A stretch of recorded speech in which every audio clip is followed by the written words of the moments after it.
साथ निभाना साथिया। परिधि, परिधि, परिधि। What the hell? कहाँ आग लग गई?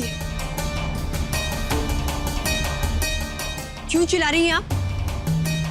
परिधि, मैंने तुमसे हाथ जोड़कर दया की भीख मांगी थी कि मेरी तबीयत ठीक नहीं है, मैं गोपियों के कमरे में नहीं सो सकती, उसे भी बुखार हो जाएगा, तो एक रात के लिए तुम सो जाओ। तो तुम इतना भी नहीं कर पाई? मैं वही थी कमरे में काकी जी, लेकिन जिक्स पूरी रात काम कर रहे थे, इसलिए करीब 4 बजे मैं उन्हें कॉफी देने चली गई। क्यों चली गई परिधि? तुमने एसी का तापमान और कम कर दिया, एसी में से पानी गिरने लगा और रात भर वो ठंडा पानी गोपियों के माथे पर टपकता रहा। उसकी तबीयत बहुत खराब हो गई है,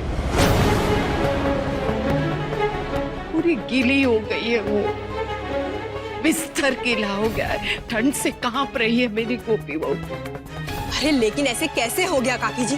वो हट भी तो सकती थी ना वहां से। वो कैसे हट सकती है? तुम अच्छी तरह से जानती हो प्रीति, गोपी वो की स्थिति क्या है। वो सिर्फ हाथ पैर चला सकती है, दिमाग नहीं। सिर्फ एक रात की बात थी, वो भी तुम नहीं कर पाई। जाकर देखो, बुखार चढ़ गया उसको। तो आप इतनी सी बात का तमाशा क्यों बना रही हैं काकी जी? सिर्फ बुखार ही चढ़ा है ना।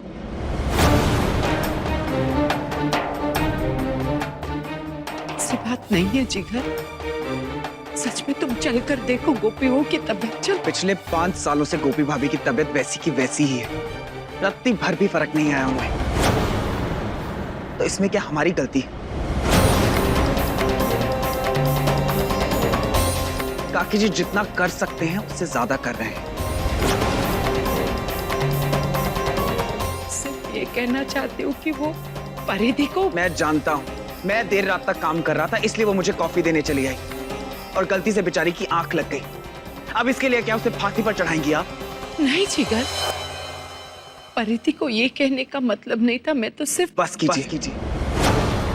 परिधि भी इंसान, मशीन नहीं है, और आपकी तरह उसके पास सिर्फ गोपी भाभी का ख्याल रखने का काम नहीं है, अकेले पूरे घर को संभालती है वो, सबका ख्याल रखती है। फिर भी आप उसे ही ब्लेम कर रही हैं।